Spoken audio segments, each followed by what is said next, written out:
In this guide, I'm going to show you how you can hide units from everyone in Universal Tower Defense X on Roblox. Before we do get into this guide, make sure to like the video and subscribe to the channel with all notifications on. It really does help the channel and it lets us know that you want more content like this.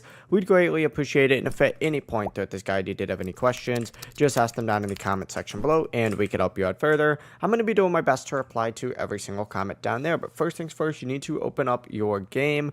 Just stay in the lobby, and in the lobby you need to look down in the bottom left. You're going to see a little settings gear down here. Go ahead and select that, and then from here you just need to look through the settings until you find the option related to hiding units or unit visibility. So find units and you'll see all the stuff, hide units for everyone. Simply go ahead and tick that off, and as you can see, my units are now going to be gone. The process really is as simple as that. You can always adjust it again. If you guys had any questions, ask them down in the comment section below and we can help you out further. I'm going to be doing my best to reply to every single comment down there. Before you do leave this guide, make sure to like the video and subscribe to the channel with all notifications on. It really does help us out and it lets us know that you want more content like this. We'd greatly appreciate it. Have a great rest of your day though. Peace.